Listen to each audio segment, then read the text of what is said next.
ప్రజ్ఞ ట్యుటోరియల్స్‌కి స్వాగతం.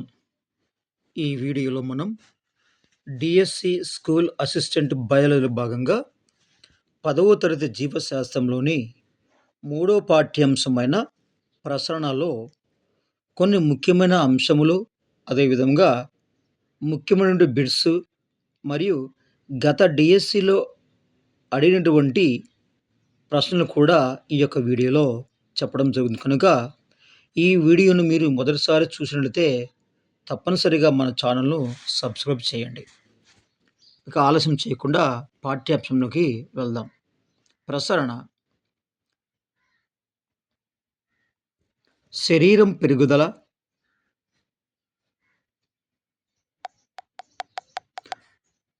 నిర్వహణ కోసం కొన్ని జీవులకు పోషకాలు, వాయువులు మరియు ద్రవ పదార్థాలు మొదలైనవి అవసరం. అంటే శరీరం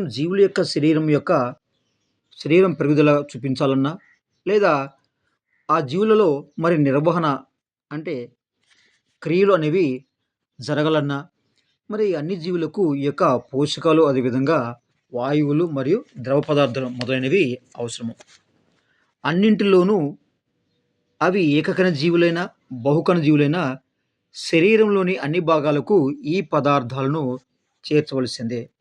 అంటే జీవులు ప్రధానంగా ఏకకణ జీవులు, అదేవిధంగా బహుకణ జీవులు ఉంటాయి. ఏకకణ జీవులు అంటే ఏ జీవుల యొక్క దేహం అనేది ఒకే కణము చేత నిర్మితమై ఉంటుందో వాటిని మనం ఏకకణ జీవులని, మరి ఏ జీవుల యొక్క దేహం అనేది ఒకటి కన్నా ఎక్కువ కణాల చేత నిర్మితమై ఉంటుందో వాటిని మనము బహుకణ జీవులు అంటాం. అంటే ఈ విధంగా ఏకకణ జీవులైనా, అదేవిధంగా బహుకణ జీవులైనా శరీరంలోని అన్ని భాగాలకు ఈ పదార్థాలను చేర్చవలసిందే. ఏ పదార్థాలను? పోషకాలు, అదేవిధంగా వాయువులు, అదేవిధంగా ద్రవ పదార్థాలు. ఏకకణ జీవులలో ఈ పదార్థాలను ఎక్కువ దూరం రవాణా చేయవలసిన అవసరం లేదు. ఏకకణ జీవుల్లో ఏ పదార్థాలను, ఈ యొక్క పోషకాలను గానీ, వాయువులను గానీ, అదేవిధంగా ద్రవ పదార్థాలు గానీ, ఈ యొక్క ఏకకణ జీవులలో ఈ యొక్క పదార్థాలను ఎక్కువ దూరం రవాణా చేయవలసిన అవసరం లేదు. ఎందుకు అవసరం ఇస్తారంటే, ఏకకణ జీవి అంటే ఒకే కణం కాబట్టి, ఈ యొక్క కణం యొక్క వ్యాసం అనేది తక్కువ ఉంటుంది కాబట్టి, ఎక్కువ దూరము మరి రవాణా చేయవలసిన అవసరం అయితే లేదు. బహుకణ జీవులలో భూమిపై నివసించేటువంటి పొడవైన వృక్షాల వంటి వాటిలో భూమిపై నివసించేటువంటి పొడవైనటువంటి వృక్షాలు, ఉదాహరణ యూకలిప్టస్ అండి. దీన్ని మనం జమాలి చెట్టు అంటాము. ఈ యొక్క యూకలిప్టస్ అనేది చాలా పొడవుగా పెరుగుతుంది. ఈ యొక్క బహుకణ జీవులలో భూమిపై నివసించే పొడవైన వృక్షాల వంటి వాటిలో 100 మీటర్ల దూరం వరకు పదార్థాలను రవాణా చేయవలసి ఉంటుంది. అంటే కొన్ని వృక్షాలు చాలా ఎత్తుగా ఉంటాయి కాబట్టి, మరి ఈ యొక్క పోషకాలు అనేవి ఈ యొక్క బహుకణ జీవులైనటువంటి ఈ యొక్క పొడవుగా ఎత్తుబడేటువంటి ఈ యొక్క వృక్షాల్లో సుమారు 100 కిలోమీటర్ల దూరం వరకు ఈ యొక్క ఆహార పదార్థాలను రవాణా చేయవలసి ఉంటుంది. ఇక నెక్స్ట్ పోతే అమీబా, హైడ్రా వంటి జీవులలో అమీబా మరి ఏ విధంగా రవాణా చేయబడుతారు? ఈ యొక్క ఆహారం అనేది, మరి ఈ యొక్క పోషకాలు, ద్రవ పదార్థాలు, ఈ విధంగా మరి వాయువులు అనేవి ఏ విధంగా జీవులలో రవాణా చేయబడుతున్నాయి? అమీబా, అదేవిధంగా ప్రోటోజో వర్గం చెందినటువంటి అమీబా, సిలిండరేటా వర్గం చెందినటువంటి ఈ యొక్క హైడ్రా వంటి జీవులలో ఈ యొక్క పదార్థాలన్నీ కూడా మరి వ్యాపనము, అదేవిధంగా ద్రవాభిసరణ వంటి సరళమైన పద్ధతుల ద్వారా రవాణా జరుగుతుంది.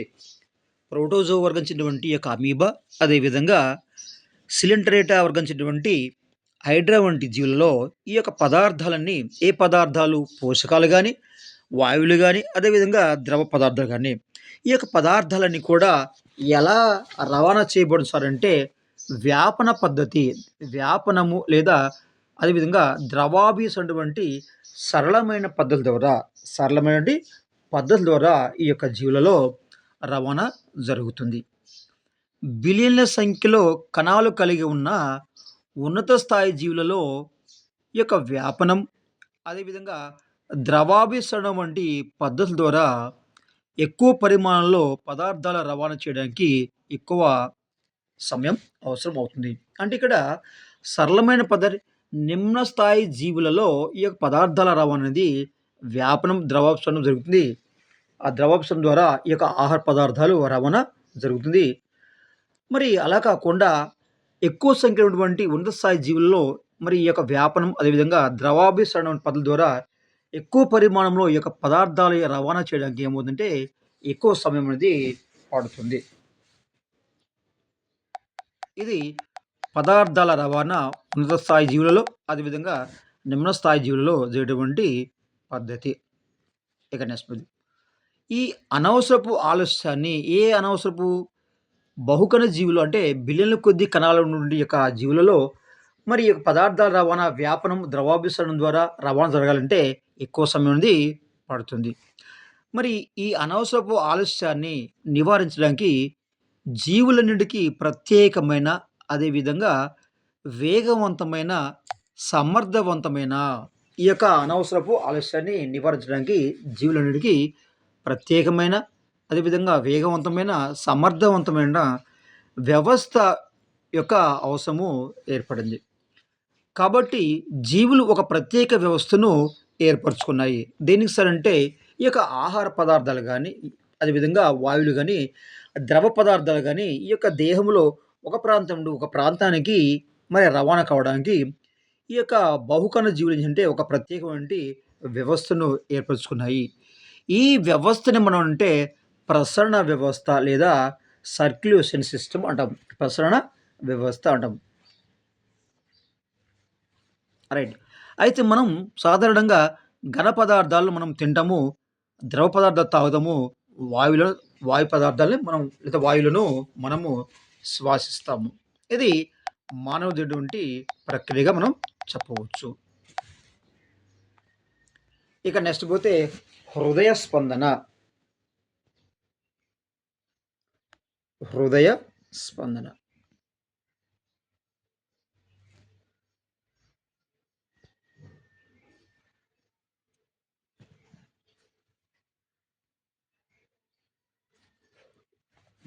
మనం సాధారణంగా చూపుడు వేలు, మధ్య వేళ్ళను మణికట్టు వద్ద ఇది మణికట్టు ఈ యొక్క మణికట్టు వద్ద బొటన వేలును మణికట్టు కిందికి పైకి మనము నొక్కినట్లుగా మనం పట్టుకుంటే ఏమవుతుందంటే ఏదో కదులుతున్నట్లుగా మనకి కనిపిస్తుంది. ఈ యొక్క లోపల నుండి లయబద్ధంగా కిందికి మన వేళ్ళను ఏదో తోస్తున్నట్టుగా మనకి కనిపిస్తుంది. ఈ లయని మనం అంటే మరి నాడీ స్పందన అంటాం. ఈ యొక్క లయని మనం అనడం నాడీ స్పందన. దీన్ని మనము పల్స్ అని కూడా అంటాము. ఇది నాడీ స్పందన.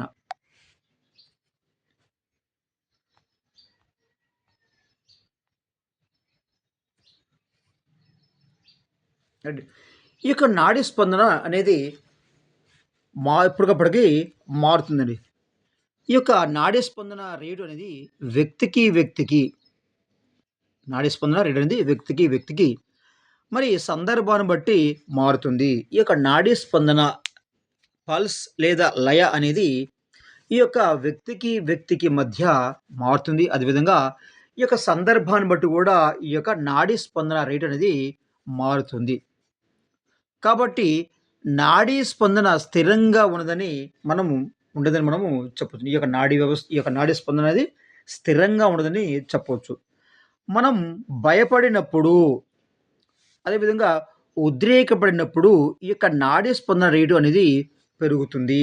ఈ యొక్క నాడీ స్పందన రేటు ఎప్పుడు పెరుగుతుంది సార్ అంటే, మనం భయపడినప్పుడు గానీ, లేదా ఉద్రేకపడినప్పుడు గానీ, ఉద్రేకం ఉంటుంది కోపము, సంతోషం. ఈ యొక్క కోపాన్ని, సంతోషం మనము ఉద్రేకము అంటాము. ఈ యొక్క ఉద్రేకాలను మనము సైకాలజీలో ఉద్వేగాలు అంటాము. ఈ యొక్క ఉద్వేగాలు అనేవి ప్రతికూల అదేవిధంగా అనుకూల ఉద్వేగాలు ఉన్నాయండి.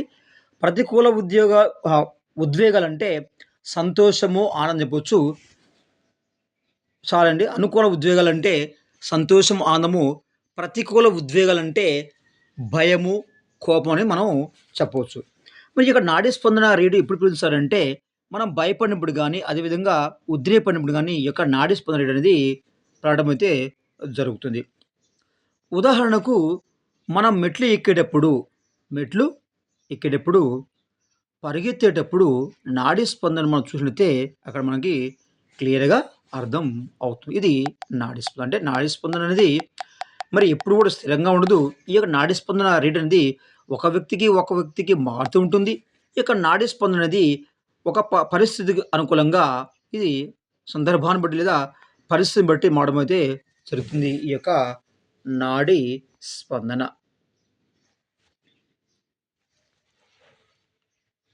రైట్. ఈ యొక్క నాడీ స్పందన రేట్ చూసుకుంటే మనకి నవజాత శిశువు అంటే నవజాత శిశువు అంటే ఎవరు? పుట్టినప్పటి నుండి 3 నెలల మధ్య ఉన్నటువంటి శిశువు మనం నవజాత శిశువు అంటాము. ఈ యొక్క నవజాత శిశువుని ఈ యొక్క నాడీ స్పందన అనేది 100 నుండి 150 ఉంటుంది. మరి శిశువులు అంటే 3 నుండి 6 నెలల మధ్య ఉన్న శిశువుల్లో 90 నుండి 120 ఉంటుంది. పెద్దవారిలో ఈ యొక్క నాడీ స్పందన అనేది అంటే సుమారు 10 సంవత్సరాలు పైబడిన వాళ్ళు. వీరిలో 60 నుండి 100 వరకి ఉంటుంది. అంటే ఈ యొక్క నాడీ స్పందన రేటు అనేది మరి వ్యక్తి మారడం కాకుండా వ్యక్తి యొక్క వయస్సు బట్టి కూడా ఈ యొక్క నాడీ స్పందన అనేది మరి మారడం అయితే జరుగుతుంది. రైట్. మొట్టమొదటిసారిగా రెన్నీ లెర్నెక్ అటువంటి ఒక శాస్త్రవేత్త అండి. మొట్టమొదటిసారిగా రెన్నీ లెర్నెక్ అటువంటి ఒక శాస్త్రవేత్త 1816 అండి. ఇది ఎలా గుర్తుపెట్టుకోవాలి అంటే 18 తర్వాత 18 కింద 17 తీసేసి మనం 16 పెట్టుకోవాలి. అలా గుర్తుపెట్టుకోవాలి. ఈ యొక్క రెనీ లెన్నిక్ అనేటువంటి శాస్త్రవేత్త 1816 సంవత్సరంలో స్టెథోస్కోప్‌ను కనుగొనడం అయితే జరిగింది. ఎప్పుడండి? 1816 రెనీ లెన్నిక్ అనేటువంటి శాస్త్రవేత్త. ఈ యొక్క స్టెథోస్కోపు కనుగొనక పూర్వం వైద్యులు రోగి ఛాతీపై చెవి ఆనించి హృదయ స్పందన వినేవారు. Very very important. స్టెథోస్కోప్ కనుగొనక ముందు వైద్యులు ఏ విధంగా హృదయ స్పందనను గమనించేవారంటే ఈ యొక్క వైద్యులు ఆ యొక్క రోగి యొక్క ఛాతీ పైన చెవిని ఆనించి ఆ యొక్క హృదయ స్పందనను వినేటువంటి వారు. రోగి హృదయ స్పందన వినడానికి లెన్నెక్ మొదటిసారిగా కాగితపు గొట్టాన్ని ఉపయోగించాడు. Very very important. లెన్నెక్ ఉపయోగించినటువంటి మొట్టమొదటి పరికరం అంటే కాగితపు గొట్టం. ఈ యొక్క రోగి యొక్క హృదయ స్పందన వినడానికి లెన్నెక్ అనే శాస్త్రవేత్త మొదటిసారిగా ఈ యొక్క కాగితపు గొట్టాన్ని ఉపయోగించాడు. గొట్టము ఒక చివరను రోగి ఛాతీకి ఆనించి రెండవ చివరను చెవి ఉంచి వినేటువంటి వాడు. ఈ యొక్క కాగితపు గొట్టం ద్వారా శబ్దం స్పష్టంగా వినిపించడాన్ని ఆయన గమనించాడు. ఎవరు? ఈ యొక్క లెన్నెక్ అనేటువంటి శాస్త్రవేత్త. తర్వాత కాలంలో కాగితపు గొట్టం స్థానంలో వెదురు గొట్టాన్ని వాడేవారు. లెన్నెక్ దీనికి స్టెథోస్కోప్ అని పేరు పెట్టాడు. అంటే స్టెథోస్కోప్‌ను ఏ విధంగా తయారు చేసేటప్పుడు పరిణమించిందంటే మొదటిసారి ఈ యొక్క స్టెథోస్కోప్‌ను కాగితపు గొట్టం తయారు చేశారు. కాగితపు గొట్టం నుండి మరి వెదురు గొట్టాన్ని ఉపయోగించారు. ఈ యొక్క వెదురు గొట్టాన్ని వాడిన తర్వాత దీన్నే లెన్నెక్ అనే శాస్త్రవేత్త స్టెథోస్కోప్ అని పేరు పెట్టడం అయితే జరిగింది. ఇది స్టెథోస్కోప్ యొక్క చరిత్ర.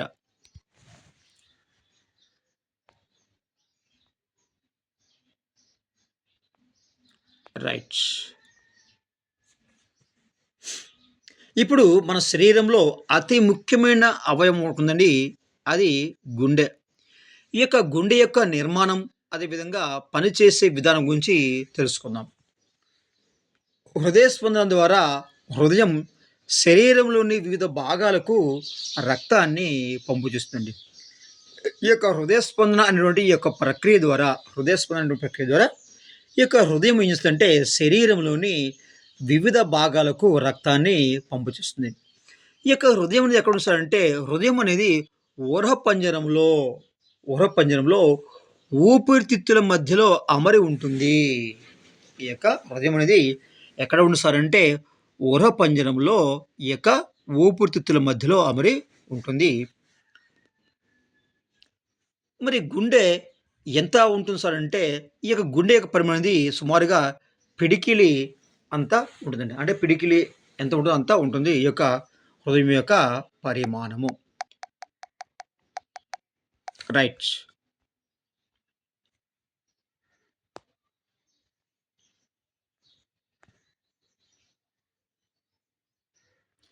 గుండె యొక్క అంతర్నిర్మాణం చూద్దామండి. రైట్. ఈ యొక్క గుండె అనేది ఈ యొక్క గుండె అనేది బేరిపండు ఆకారంలో ఉండి త్రికోణాకారంలో త్రికోణాకారంగా ఉంటుంది. బేరిపండు ఆకారంలో ఉండి త్రికోణాకారం ఉంటుంది ఈ యొక్క గుండె. పై వైపున వెడల్పుగాను క్రింది వైపు సన్నగాను ఉంటుంది. గుండె అనేది పిడికిల పరిమాణం ఉంటుంది. ఉన్నటువంటి ఈ గుండె అనేది బేరిపండు ఆకారంలో ఉండి త్రికోణాకారం ఉంటుంది. ఈ యొక్క గుండె అనేది పై వైపున వెడల్పుగాను ఈ విధంగా ఇట్లా వెడల్పుగాను క్రింది వైపు సన్నగాను ఈ విధంగా క్రింది వైపు సన్నగాను ఉంటుంది. ఈ విధంగా ఉంటే ఈ యొక్క గుండెను చూస్తే గుండెను ఆవరించి 2 పొరలు ఉన్నాయండి. ఎన్ని పొరలు? గుండెను ఆవరించి 2 పొరలు ఉన్నాయి. కానీ మెదడును ఆవరించి ఎన్ని పొరలు సార్ అంటే 3 పొరలు ఉంటాయి. మృద్వి, పరాసిక, లౌతిక అటువంటి 3 పొరలు ఉంటాయి. కానీ ఇక్కడ గుండెను ఆవరించి 2 పొరలు ఉంటాయి. ఏంటంటే గుండెను ఆవరించి 2 పొరలు ఉంటాయి. ఈ పొరలను మనం అంటే హృదయావరణ త్వచాలు అంటారు. ఏమంటారు సార్ ఇక్కడ ఈ పొరలను? హృదయావరణ త్వచ అంటారు. చూడండి యొక్క గుండె అనేది బేరిపండు ఆకారం నుండి త్రికోణాకారం ఉంటుంది. ఈ పై వైపునేమో ఇట్లా వెడల్పుగాను క్రింది వైపు ఈ విధంగా సన్నగాను ఉంటుంది. మరి ఈ విధంగా ఉంటే ఈ యొక్క గుండెను ఆవరించి 2 పొరలు ఉంటాయండి. 2 పొరలు ఉంటాయి. ఈ పొరలను మనం అంటే హృదయావరణ త్వచాలు అంటాం. ఏమంటారు సార్? హృదయావరణ త్వచాలు అంటారు. ఈ పొరల మధ్య హృదయావరణ ద్రవంతో నిండి ఉంటుంది. ఈ పొరల మధ్య ఏముందంటే హృదయావరణ ద్రవం ఉంటుంది. ఇది గుండెను అఘాతాల నుండి కాపాడుతుంది. ఏంటిది? ఈ యొక్క హృదయావరణ ద్రవం. రైట్ చూడండి. ఇప్పుడు ఇది గుండె కొందామండి. ఈ గుండె పైన 2 పొరలు ఉంటాయి. ఇది ఒక పొర, ఇది ఒక పొర. రైట్. ఈ పొరకు మధ్య ఏముంటుందంట? హృదయావరణ ద్రవం ఉంటుంది. ఈ యొక్క హృదయావరణ ద్రవం ఏం చేస్తుందంటే గుండెను అఘాతాల నుండి కాపాడుతుంది. రైట్. ఇది గుండెను ఆవరించినటువంటి పొరలు. ఇక నెక్స్ట్ పోతే ఈ యొక్క గుండె అనేది 4 గదులుగా విభజింపబడి ఉంటుంది. ఎందుకు సార్ అంటే సాధారణంగా గుండె యొక్క మరి అభివృద్ధి చూసినప్పుడు చేపలు మరి గుండెలో 2 గదులు, అదేవిధంగా సరీసృపాల్లో 3 గదులు, అదేవిధంగా పక్షులు క్షీరదాల యొక్క గుండెలో 4 గదులు ఉంటాయని మనం చదువుకున్నామండి. ఇక్కడ క్షీరదాల్లో ఈ యొక్క గుండె అనేది 4 గదులను కలిగి ఉంటుంది. 4 గదులు కలిగి ఉంటుంది. చూడు ఇది గుండె అండి. ఈ యొక్క 4 గదులు ఇలా ఉంటుంది. రైట్. ఈ యొక్క 4 గదులను విభజింపబడుతుంది. ఈ యొక్క పై 2 గదులు మనం అంటే కర్ణికలు అంటాము. పైన మనం కర్ణిక అంటాము. క్రింది 2 గదులు మనం అంటే జఠరికలు అంటాము. అంటే గుండెలో పై ఉన్నటువంటి పై గదులు ఎప్పుడైనా సరే కర్ణికలు మనం గుర్తుపెట్టుకోవాలి. క్రింది గదులు మనము జఠరికలని గుర్తుపెట్టుకోవాలి. అంటే కర్ణికలుగా అదేవిధంగా జఠరికలుగా విభజన చెంది ఉంటుంది. ఎన్ని కర్ణికలు ఉంటాయి అంటే 2 కర్ణికలు, 2 జఠరికలు. ఏంటంటే ఒకటేమో ఎడమ కర్ణిక, ఎడమ కుడి కర్ణిక. అదేవిధంగా ఎడమ జఠరిక, కుడి జఠరిక. ఈ విధంగా గుండె అనేది 4 గదులను కలిగి ఉండడం జరుగుతుంది. ఇక నెక్స్ట్ పోతే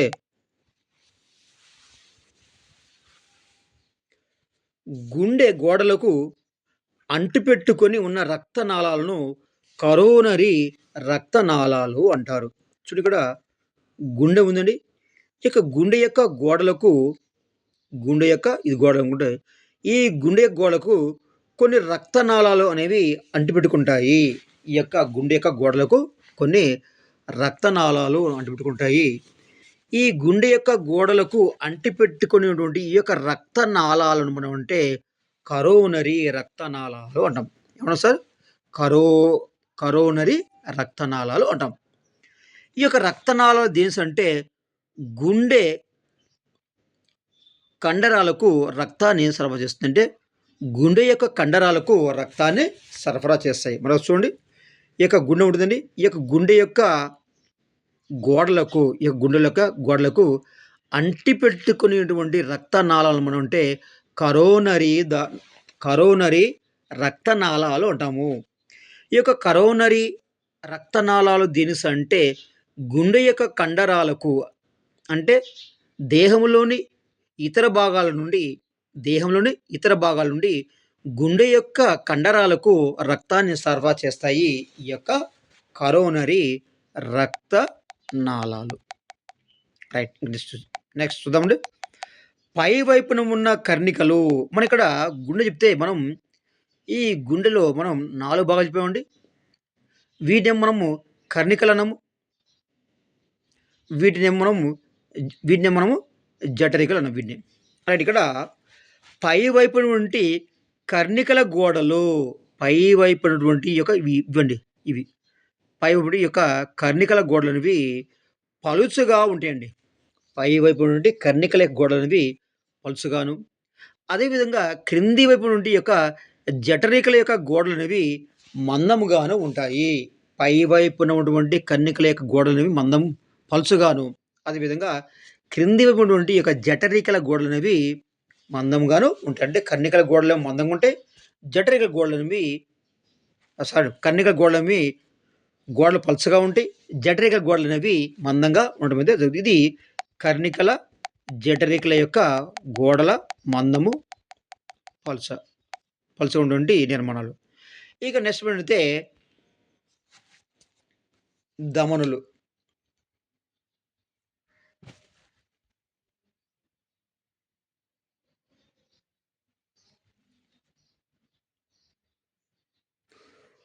దృఢంగా ఉన్న రక్తనాళాలు. మరి ఇక్కడ హృదయములో మరి 2 రకాల రక్తనాళాలు ఉన్నాయండి ప్రధానంగా. అవి ఏంటంటే ధమనులు, రెండవది సిరలు. హృదయంలో 2 రకాల రక్తనాళాలు ఉన్నాయండి. ఒకటేమో ధమనులు, రెండేమో సిరలు. గుర్తుపెట్టుకోవాలి.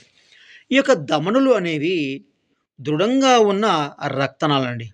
ఈ యొక్క ధమనులు అనేవి దృఢంగా ఉన్న రక్తనాళాలు. దృఢంగా ఉన్నటువంటి రక్తనాళాలను మనం అంటే ధమనులు అంటాం.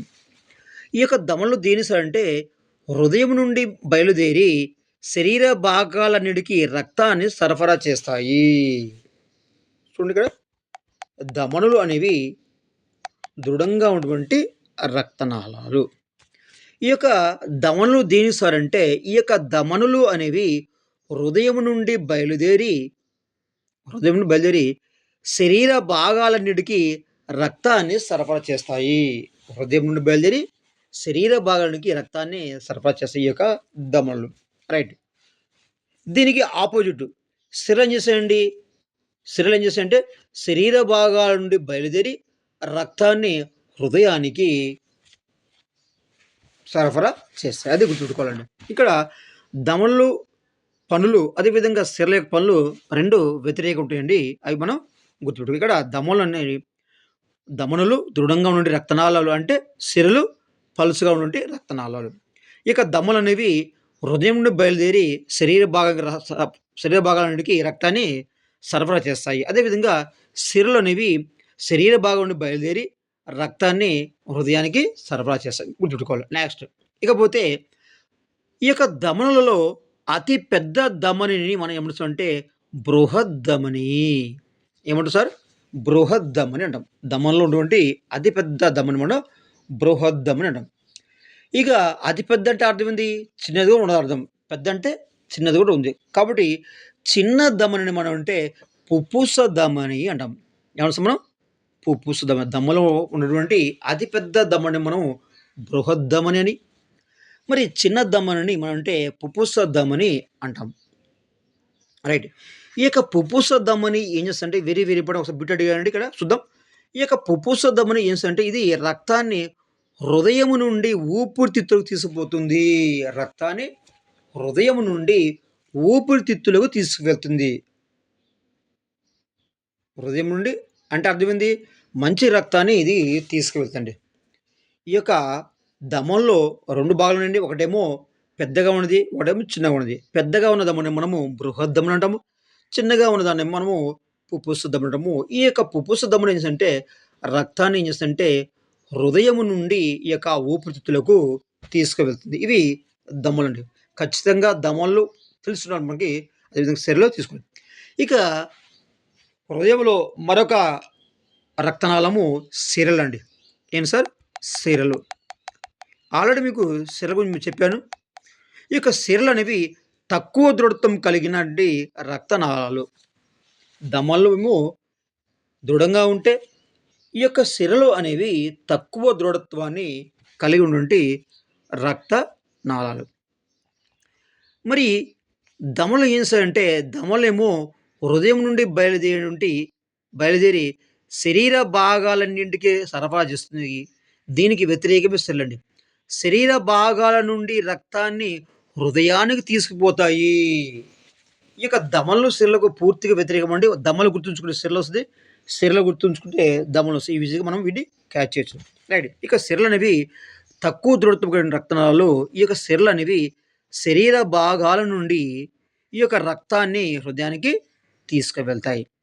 ఇక నెక్స్ట్ పోతే గుండె పైభాగంలో కుడివైపున ఉండే పెద్ద సిరను గుండె యొక్క పైభాగంలో కుడివైపు ఉన్నటువంటి పెద్ద సిరం అంటే ఊర్ధ్వ బృహత్ సిర అంటాము. ఊర్ధ్వ బృహత్ సిర. కుడివైపున నుండి పెద్ద సిరం అంటే ఊర్ధ్వ బృహత్ అంటాము. ఈ యొక్క ఊర్ధ్వ బృహత్ సిర అనేది శరీరం పూర్వాంతం నుండి శరీర పూర్వం అంటే శరీరం యొక్క ముందు భాగం ఉన్నటువంటి తల నుండి అండి. తల అదేవిధంగా చేతులను కూడా మనం చెప్పవచ్చు. రైట్. ఈ యొక్క ఊర్ధ్వ ఈ యొక్క ఊర్ధ్వ బృహస్సిర అనేది శరీరం పూర్వాంతం నుండి తల నుండి రక్తాన్ని సేకరిస్తుంది. రక్తాన్ని సేకరిస్తుంది. గుండె కుడివైపు దిగువ భాగంలో గుండె యొక్క కుడివైపు దిగువ భాగం నుండి సిరను మనం అంటే అధో బృహస్సిర అంటామండి. అంటే ఇక్కడ సిరల్లో 2 రకాలు ఉన్నాయి. ఒకటేమో ఊర్ధ్వ బృహస్సిర, రెండవది అధో బృహస్సిర. ఈ యొక్క ఊర్ధ్వ బృహస్సిర అనేది ఏం చేస్తుందంటే శరీరం యొక్క పూర్వాంతం నుండి అంటే ముందు భాగం నుండి తల నుండి రక్తాన్ని సేకరిస్తుంది. మరి ఈ యొక్క అధో బృహస్సిర అనేది ఎక్కడ అంటే గుండె యొక్క దిగువ భాగం నుండి ఈ యొక్క ఉంటుంది. ఈ యొక్క అధో బృహస్సిర అనేది మరి శరీర ప్రాంత భాగాల నుండి అంటే కింది భాగాలండి. శరీరం కింది భాగాలు ఉంటాయి. కాళ్ళు, చేతులండి. ఈ విధంగా ఊర్ధ్వ బృహస్సిరేమో తల నుండి రక్తాన్ని సేకరిస్తుంది. అదేవిధంగా అధో బృహస్సిర అనేది శరీరం యొక్క పరాంత భాగాలైనటువంటి కాళ్ళు, చేతుల నుండి రక్తాన్ని సేకరించి హృదయానికి తీసుకువెళ్తుంది. రైట్. ఇక్కడ చూడండి, ఇక్కడ మీకు ఒక లాజిక్ చెప్తాను. ఇక్కడ దమలు, సిరలు. ఇక్కడ దమలు ఏం చేస్తాయంటే ప్రధానంగా దమనులు అనేవి హృదయం నుండి రక్తాన్ని శరీర భాగాలకు సరఫరా చేస్తుంది. గుర్తుపెట్టుకోవాలి.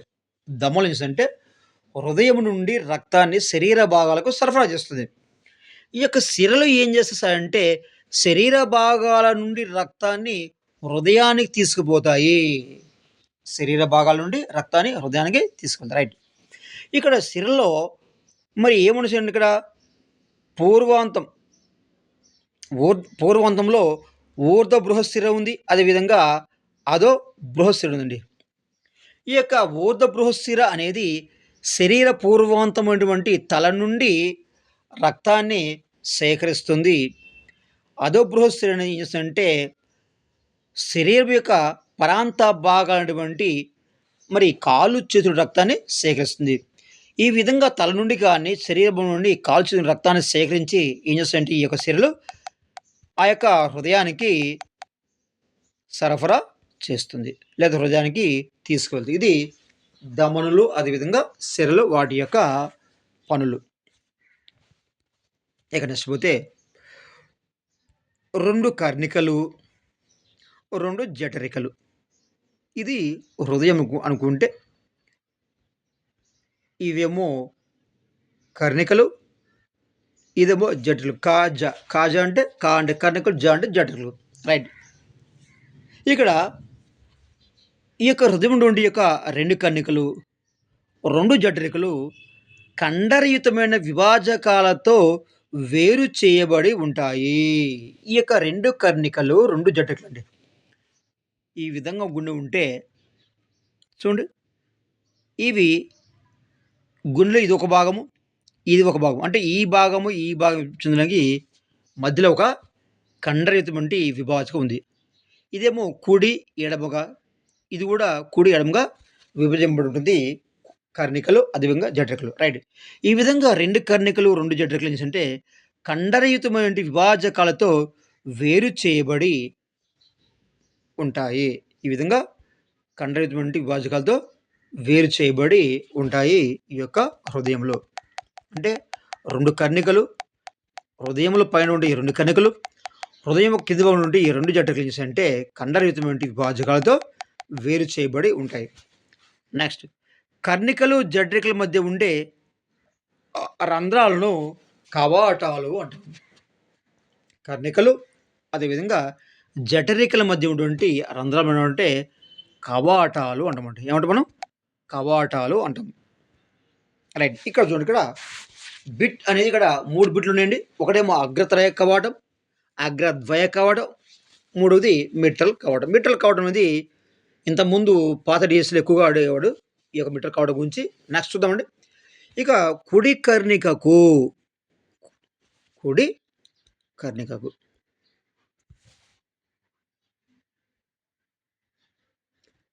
అదేవిధంగా కుడి జఠరికకు,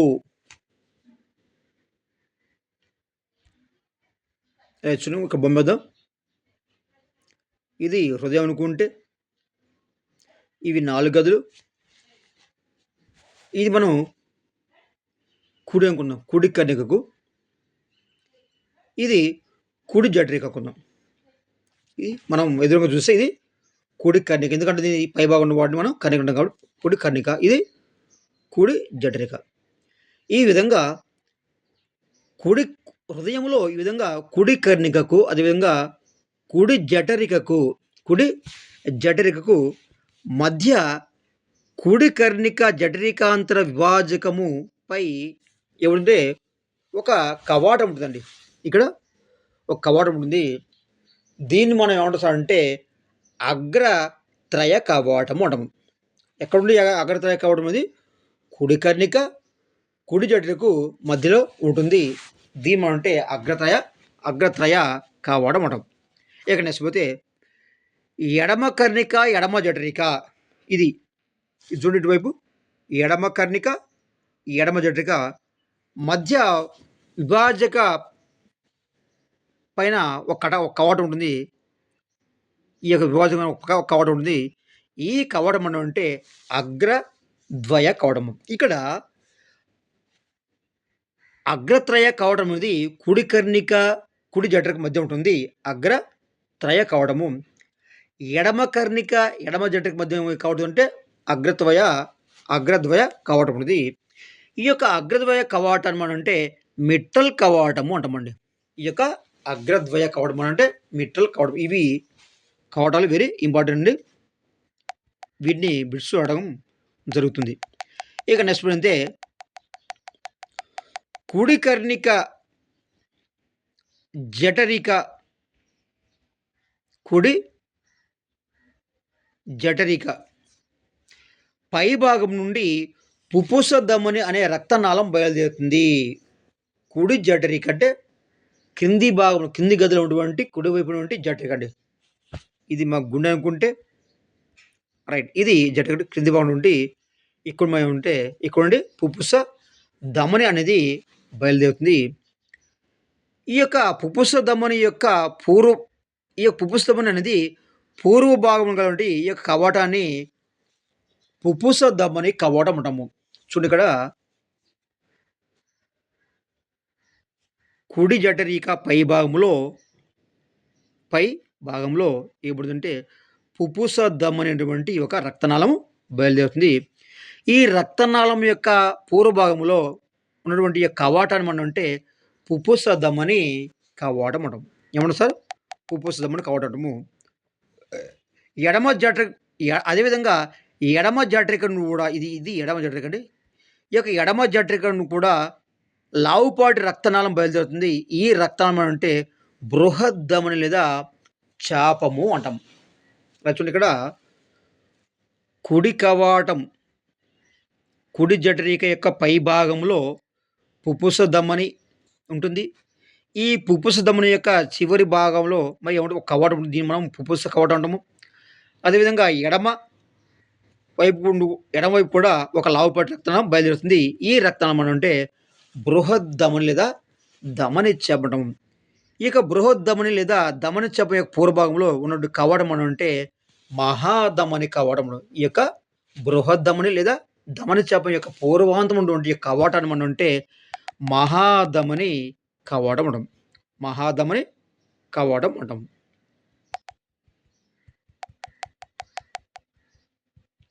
ఇక నెక్స్ట్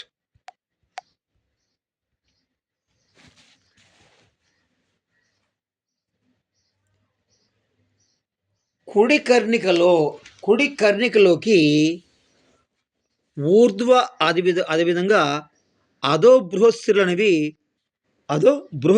తెరుచుకుంటాయి. అప్పుడు ఏమవుతుందంటే ఇవి ఆమ్లజని రహిత రక్తాన్ని అంటే ఆక్సిజన్ లేనటువంటి రక్తాన్ని ఎడమ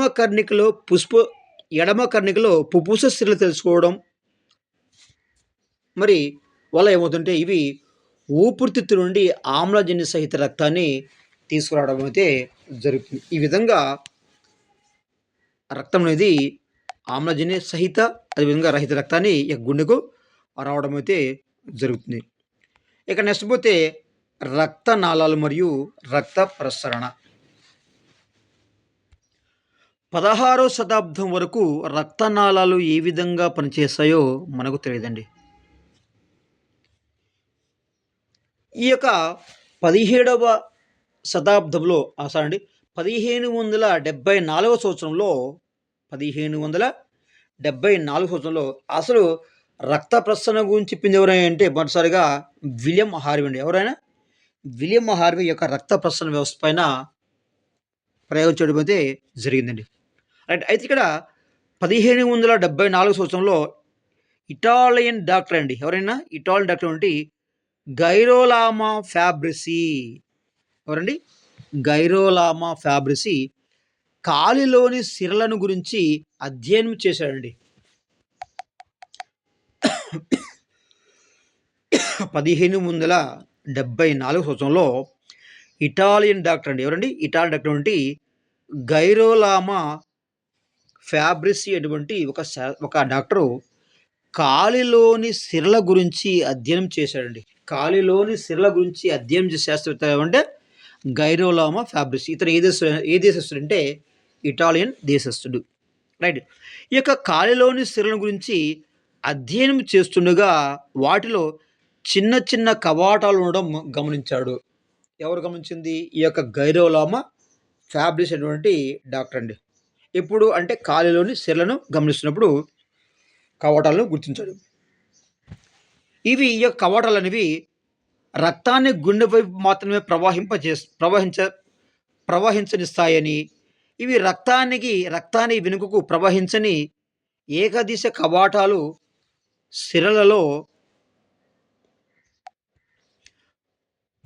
సిరలలో రక్తము కదలికకు కాలి కండరాలు కదలిక అనేది తోడ్పడుతుందని చెప్పడం అయితే జరిగింది.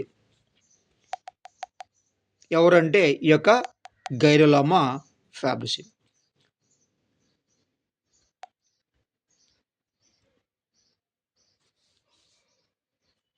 రక్తం కాలి సిరల గుండా కాలు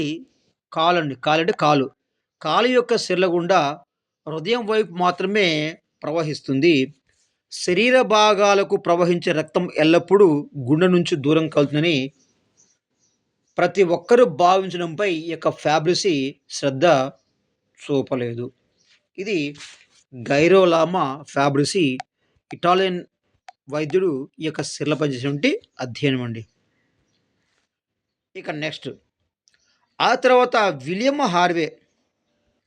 అంటే ఇక్కడ విలియం హార్వే కంటే ముందు ఇక్కడ గైరోలామా ఫ్యాబ్రిసి పరిశోధన చేశాడండి. ఎప్పుడు 74 అంటే 4 సంవత్సరాల ముందు 1574 ఏమో గైరోలామా ఫ్యాబ్రిసి యొక్క సెర్లో రక్తప్రసవం చెప్పాడు. మరి 1578లో విలియం హార్వే అనేటువంటి ఈ యొక్క బ్రిటిష్ వైద్యుడు, ఎవరండి? బ్రిటిష్ వైద్యుడు చదువు కోసము ఇటలీ వెళ్ళి ఫ్యాబ్రిసి వద్ద అధ్యయనం చేశాడండి. ఈ యొక్క చదువు కోసమని ఈ యొక్క బ్రిటిష్ వైద్యుడు ఇటలీ వెళ్ళాడు. ఇటలీ వెళ్ళి ఈ యొక్క ఫ్యాబ్రిసి వద్ద అధ్యయనం ఈ యొక్క అధ్యయనం చేశాడు.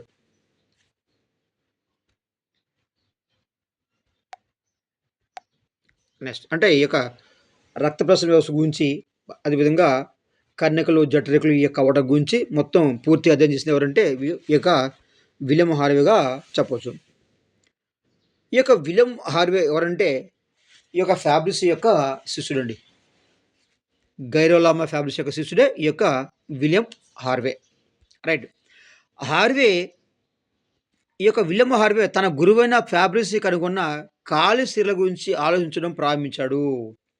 ఈ యొక్క విలియం హార్వే తన గురువైనటువంటి గైరోలామా ఫ్యాబ్రిసి, ఇటాలియన్ వైద్యుడైనటువంటి ఈ యొక్క గైరోలామా ఫ్యాబ్రిసి కనుగొన్నటువంటి ఈ కాలి సిరల గురించి ఆలోచించడం ప్రారంభించాడు. సిరల్లో రక్తం ఒకే దిశలో ప్రవహిస్తుంది మరియు గుండె దిశగా ప్రవహించడం కోసం రక్తంపై ఒత్తిడి కలిగిస్తుందని అనుకున్నాడండి. ఈ యొక్క సిరల్లో ఇంపార్టెంట్ అండి. సిరల్లో రక్తం ఎలా ప్రవహిస్తుందంటే ఒకే దిశలో ప్రవహిస్తుంది.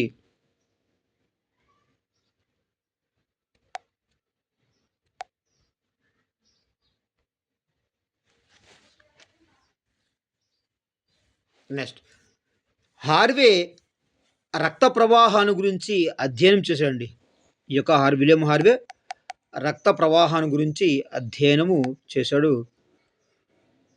గుండెలో రక్తం అనేది దమంలోకి నెట్టబడుతుంది. అలాగే సిరల నుండి రక్తము గుండెకు చేరుతుంది.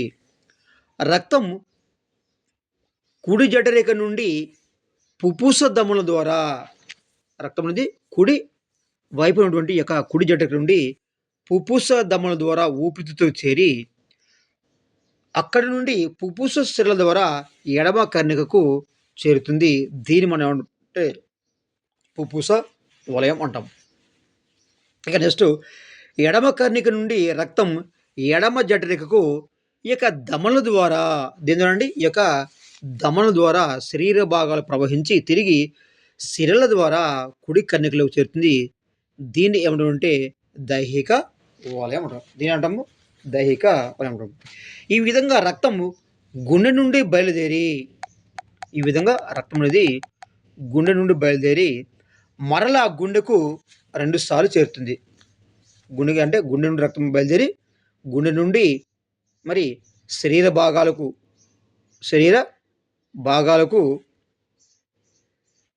చేరి మరలా శరీర భాగాల నుండి గుండెకు రక్తం చేరుతుంది. ఈ విధంగా రక్తం గుండెకు 2 సార్లు చేయడం అయితే అంటే రక్తానికి 2 ప్రవాహాలు ఉన్నాయి కాబట్టి దీని అంటే ద్వివలయ రక్త ప్రసరణం ఉంటుంది. ఈ యొక్క ద్వివలయ రక్త ప్రసరణం అనేది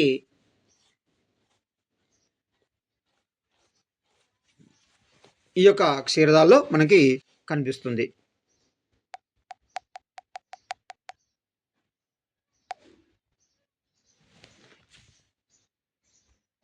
ఇక నెక్స్ట్ ఈ యొక్క విలియం హార్వే 1 గంటలో మనిషి బరువుకు 3 రెట్లు రక్తం పంపించేస్తుందని ఈ యొక్క విలియం హార్వే కనుండి.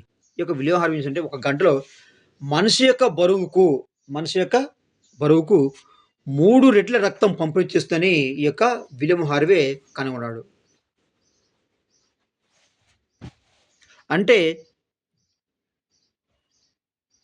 అంత రక్తం ఇంత తక్కువ సమయంలో ఉత్పత్తి కాదు, వినియోగించబడదండి. అంటే ఇక్కడ ప్రధానంగా విలియం హార్వే అంటే ఈ యొక్క 1 గంటలో మరి గుండె మనిషి ఎంత బరువులో అంతకు 3 రెట్లు రక్తాన్ని పంపిణీ చేస్తుందని కనుగొనడం అయితే జరిగింది ఈ యొక్క విలియం హార్వే. ఇక నెక్స్ట్ అంతమంది కాకుండా ఈ యొక్క విలోమ హార్వే అంటే రక్తము గుండె నుండి శరీరానికి, ఈ యొక్క విలోమ హార్వే రక్తం అనేది గుండె నుండి శరీరానికి, అదే రక్తం శరీరం నుండికి అదే రక్తం శరీరం నుండి గుండెకు మరలా ప్రవహిస్తుందని గుర్తించాడు. ఎవరంటే ఈ యొక్క విలోమ హార్వే. ఈ యొక్క విలోమ హార్వే ఏం చెప్పాడంటే ఆ రక్తం అనేది గుండె నుండి శరీర భాగానికి, మరలా అదే రక్తము శరీరం నుండి గుండెకు మరలా ప్రవహిస్తుందని గుర్తించడం జరిగింది ఈ యొక్క విలియం హార్వే.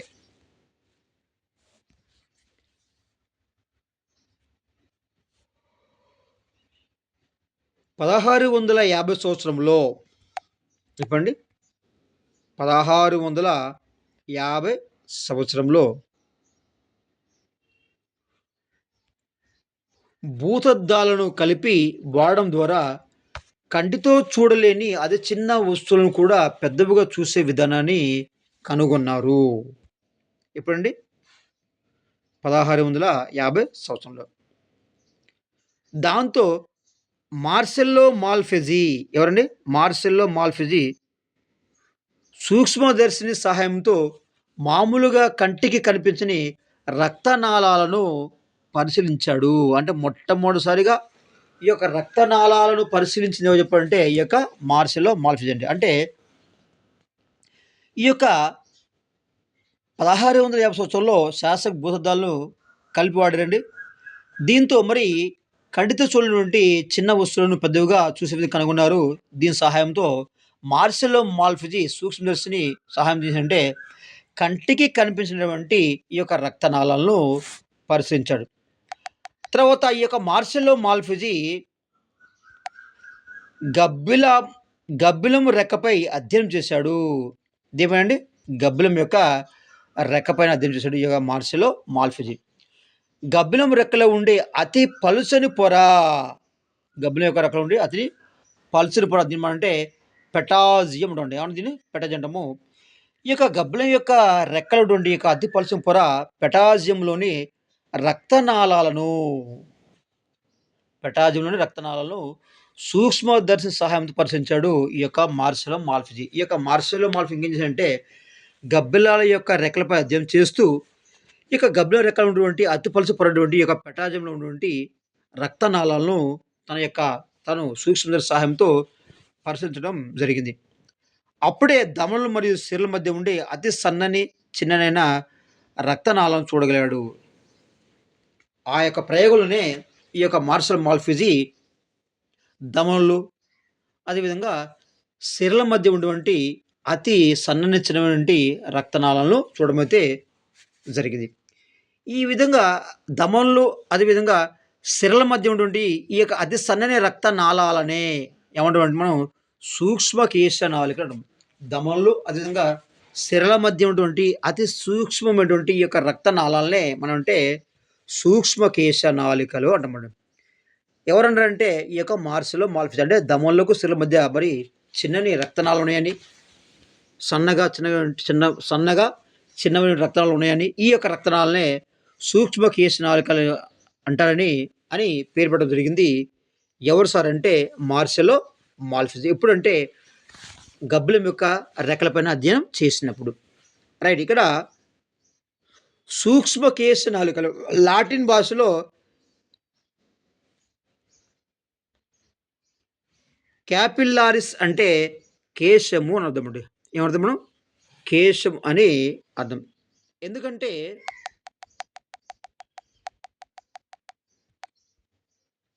ఈ యొక్క నాళాలు అనేవి వెంట్రుకల వలె సన్నగా ఉంటాయి. ఏ నాళాలు అండి? ఈ యొక్క సూక్ష్మకేశ నాళికలు. ఎక్కడున్న సార్ ఈ యొక్క సూక్ష్మకేశ నాళికలు అంటే ధమనులు మరియు సిరల మధ్య ఉంటాయి. ఎలా ఉంటుంది సార్ అంటే అది సన్నగా ఉంటాయి, చిన్నవిగా ఉంటాయి. వీటి మనం రక్తకేశ నాళికలు అంటాము. ఈ యొక్క రక్తకేశ నాళికలు లాటిన్ భాషలో క్యాపిల్లారిస్ అంటాము. అంటే కేశమని అర్థము. కారణం ఏంటంటే ఇవి వెంట్రుకల కంటే కూడా అంటే వెంట్రుకల వలె సన్నగా ఉంటాయి. ఏంటి సార్ అంటే రక్తకేశ నాళికలు. ఇక్కడ నచ్చిపోతే రక్తకేశ నాళికలను కనుగొనడం ద్వారా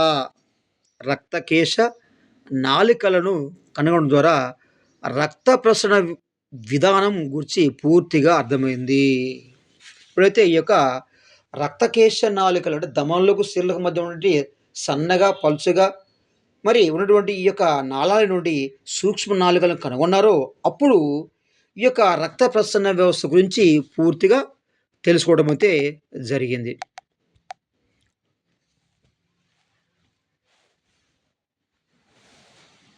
ఈ యొక్క రక్తం అనేది రక్తకేశ నాళాల్లో ప్రవహిస్తుందండి. ఎక్కడ ప్రవహిస్తుంది? రక్తకేశ నాళాల్లో ప్రవహిస్తుంది. మరి ఆ రోజుల్లో ఈ యొక్క సిరలలో రక్తం ప్రవహిస్తుంది. రక్తం యొక్క కదలికలను నిరూపించడానికి ఈ యొక్క విలియం హార్వే ఏం చేసిందంటే ఒక ప్రయోగాన్ని గూడా చేయడం అయితే జరిగిందండి. నెక్స్ట్ ధమనులు, సిరలు. ఏంటి సార్ ధమనులు, సిరలు.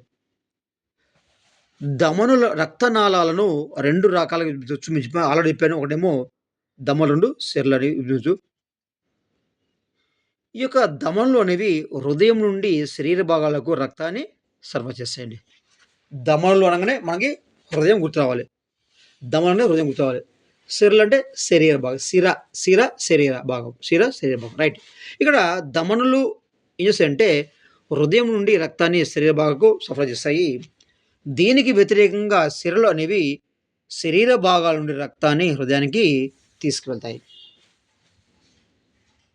ఈ విధంగా ధమనులు అదేవిధంగా సిరల మధ్య నిర్మాణాత్మక అదేవిధంగా క్రియాత్మక భేదాలైతే మనం చూడడం జరుగుతుంది. ఇది ధమనులు అదేవిధంగా సిరలండి. ధమనులు అదేవిధంగా సిరలు.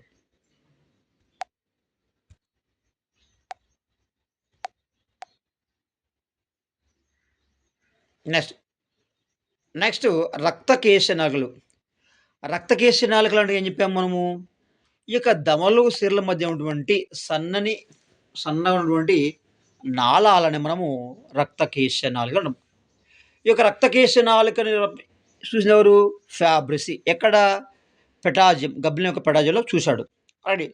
ఈ యొక్క రక్తకేశ నాళికలు అనేవి ఏకకణ మందంలో నిర్మితమైనటువంటి సూక్ష్మమైన నాళాలండి. ఈ యొక్క రక్తకేశ నాళికలు అనేవి ఏకకణ మందముతో నిర్మితమైనటువంటి సూక్ష్మమైన నాళాలు.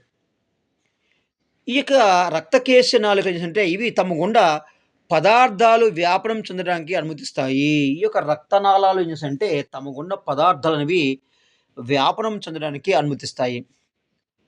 ఇక నెక్స్ట్ పోతే రక్త కణాలలోని ల్యూకోసైట్లు అంటే వీటినేమంటే తెల్ల రక్త కణాలు అంటామండి. ఏమంటామండి? తెల్ల రక్త కణాలు అంటాం. రక్త కణాల్లోని ల్యూకోసైట్లు సూక్ష్మకేశ నాళికల గోడల గుండా చొచ్చుకొని పోగలవండి.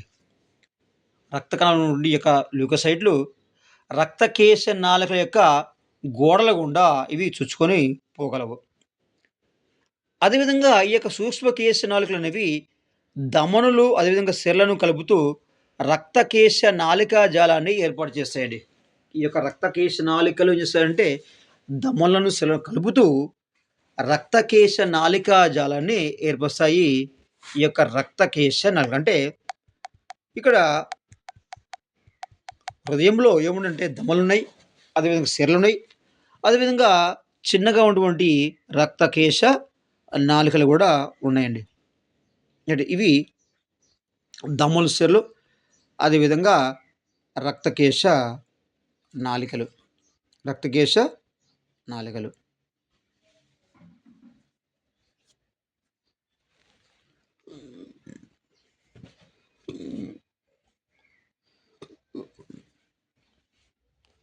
నెక్స్ట్ హార్దిక వలయం అండి. ఇంపార్టెంట్ హార్దిక వలయం అంటే ఒక హృదయ స్పందనను వలయాన్ని మనము హార్దిక వలయం అంటే ఒక గుండె అనేది ఒకసారి సంకోచం, వ్యాకోచం అంటే కర్ణికలు, జఠరికలు ఒకసారి సంకోచించి తర్వాత యథాస్థితికి వచ్చినట్లయితే కర్ణికలు, జఠరికలు ఒకసారి సంకోచించి యథాస్థితికి వస్తే దాన్ని మనం ఏమంటామంటే హృదయ స్పందన వలయం అండి. ఒక్కసారి కర్ణికలు, జఠరికలు సంకోచించి మరలా యథాస్థితి సంకోచించి వ్యాకోచం ఒకసారి యథాస్థితికి వస్తే దాన్ని మనం ఏంటంటే ఒక హృదయ స్పందన వలయం లేదు. దీన్ని మనము హార్దిక వలయం అంటామండి. ఒక హృదయ స్పందన వలయం దీన్ని హార్దిక వలయం. ఇది హృదయ స్పందన లేదా హార్దిక వలయం అంటే ఏమిటో బిట్టు అడుగుతాయి కాబట్టి మరి దీన్ని గుర్తుంచుకోవాలి. ఇక నెక్స్ట్ పోతే హృదయ స్పందనలో క్రమానుగతంగా జరిగే ఈ ప్రక్రియలన్నింటినీ కలిపి హృదయ స్పందనలో క్రమానుగతంగా జరిగేటువంటి ఈ ప్రక్రియ కలిపి హార్దిక వలయం అంటామండి. ఏమంటాం మనం? హార్దిక అంటాము. ఈ యొక్క హార్దిక వలయము కర్ణికల, జఠరికల, సిస్టోల్ అదేవిధంగా డయాస్టోల్ కలిగి ఉంటాయి. ఏం సార్ సిస్టోల్, డయాస్టోల్ అంటే సంకోచము, వ్యాకోచం. ఈ యొక్క సంకోచ, వ్యాకోచం మనము సిస్టోల్ అదేవిధంగా డయాస్టోల్ అంటాము. ఈ యొక్క హార్దిక వలయంలో మరి కర్ణికలు, జఠరికల యొక్క సిస్టోల్, డయాస్టోల్ దశలు కలిగి ఉంటుంది.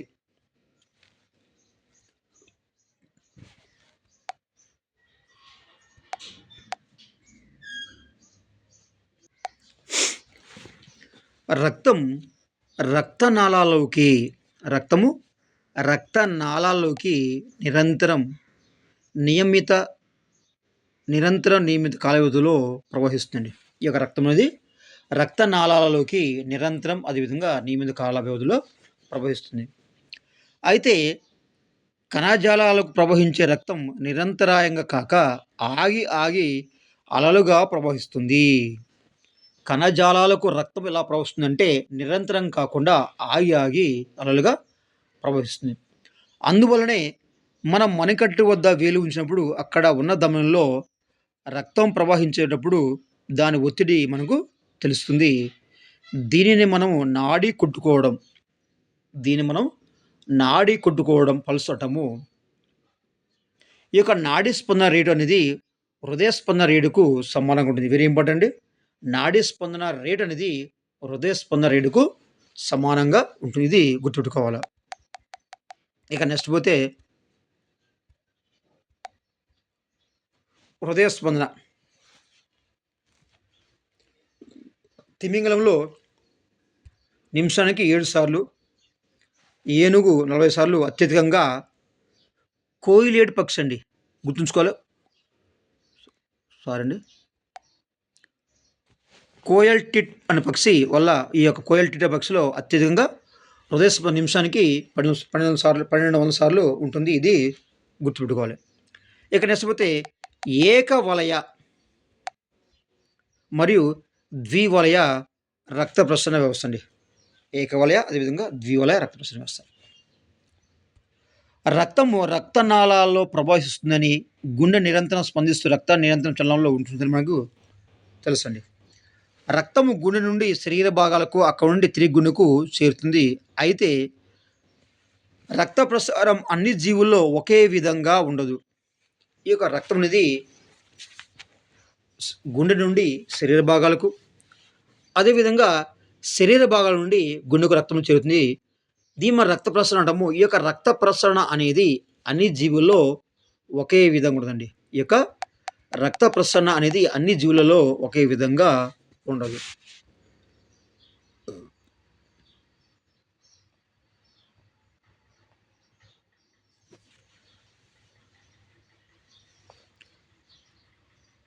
రైట్. రక్తము గుండె ద్వారా ఒకసారి మాత్రమే ప్రయాణించినట్లయితే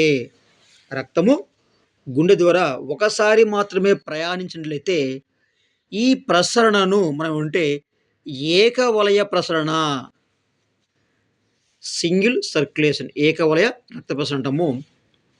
అలా కాకుండా ఆ రక్తం అనేది గుండె ద్వారా 2 సార్లు ప్రవహించినట్లయితే దీన్ని ద్వివలయ లేదా ద్వంద్వ వలయ ప్రసరణ అంటాము. ఈ యొక్క ద్వివలయ రక్త ప్రసరణ వ్యవస్థ అనేది సాధారణంగా క్షీరదాల్లో ఉంటుంది. ఏకవలయ రక్త ప్రసరణ వ్యవస్థ అనేది చేపలలో ఉంటుందండి. అంటే ఇక్కడ ద్వివలయ ఏకవలయ అంటే రక్తము గుండె ద్వారా ఒకసారి ప్రయాణిస్తాము ఏకవలయ అంటాము. రక్తం అనేది గుండె ద్వారా 2 సార్లు ప్రవహిస్తాము ద్వివలయ రక్త ప్రసరణ వ్యవస్థ, లేదా దీన్ని మనం ద్వంద్వ వలయ రక్త ప్రసరణ వ్యవస్థ అంటాము. ఇది రక్త ప్రసరణ వ్యవస్థ ఉండి ధమనులు, సిరలు, అదేవిధంగా సూక్ష్మ రక్త కేశ నాళికలు ఏకవలయ, ద్వివలయ రక్త ప్రసరణ వ్యవస్థ. గుండెలో ఉండే కన్నికలు, జఠరికలు, ద్విపత్ర కవాటం, త్రిపత్ర కవాటం, మిట్టల కవాటం గురించి మనం నేర్చుకున్నామండి. ఇక నెక్స్ట్ వీడియోలో శోషరస వ్యవస్థ అంటే ఒక టాపిక్ ఉంది. నెక్స్ట్ వీడియోలో ఇక శోషరస వ్యవస్థ గురించి మనం నేర్చుకుందాము. చూస్తూనే ఉండండి ప్రజ్ఞ ట్యుటోరియల్స్.